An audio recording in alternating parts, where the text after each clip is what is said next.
down through. It does do that. Though there was one time that I was at a friend's house and their cat mauled my face. Yeah. And I slept through that. Yeah. That's pretty tough. That's toughness. I don't know what the hell I did to that cat in the middle of the night. All right, so we had Tokito's training, and I quite liked it, because I've been the last couple episodes being like, I feel bad for all the other Demon Slayers. Yeah. Like, they don't seem like they're improving much. Sure. They seem just miserable all the time, because the gap like widens between what Tanjiro and the Hashira can do versus what they can do. And they're just told all the time, like, you suck, you're not going to be worth anything, and you're going to die. And they'll eat you. Sure.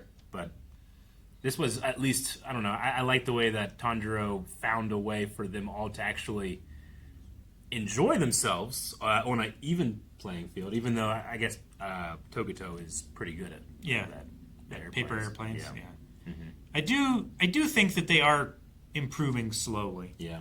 And, I mean, it's only been a few days, right? So they're not going to be like the difference between Season 1 Tanjiro and Season 4 now I get Tanjiro. you, yeah. But I think through the endurance training with Mr. Uzui, Lord Tengen, like they did get better. They could run further and stuff like that. Mm-hmm. Granted, they were still winded from it. Yeah. But I just think it's going to be more small improvements. Now, are all of the Demon Slayers making their rounds to all the Hashira? Because, I mean, at the very least, these guys are staying here because he said they're not ready yet, right? Mm-hmm. But, like, I wonder when a group, like Tanjiro, I think, of course, can train a little quicker and make his rounds faster, I suppose. Well, yeah, this group has been with Tokito, Tokito for 2 weeks, and Tanjiro is ready to move on to the next Hashira in like 5 days. Mm-hmm. So he's definitely moving quicker through. Mm-hmm. But that's not to say that they're not seeing, the same amount of improvement. It's just taking them longer, Yeah. It's curious that there's no female Demon Slayers. So there are female Hashira. Yeah. We have had women in the Demon Slayer Corps, but they're more support roles. Sure. They're like messengers.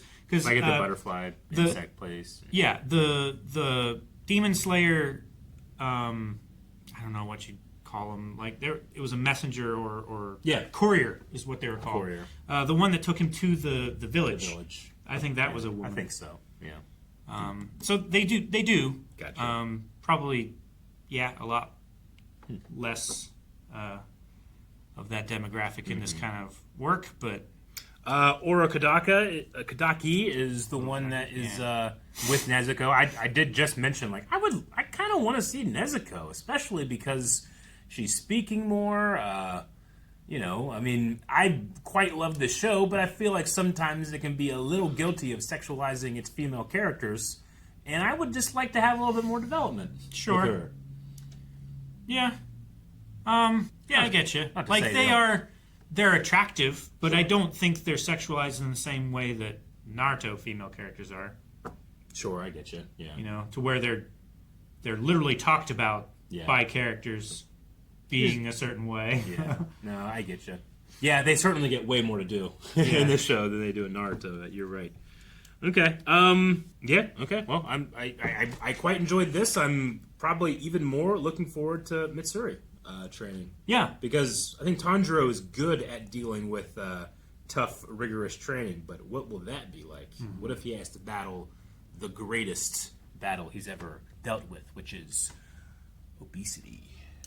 A lot of sugar is all I'm saying. Guys, thank you so much for watching this episode of Demon Slayer with us. We hope that you enjoyed the reaction, the discussion, and that you come back next week for more. But if you just can't wait, we do have more over at blindwave.com.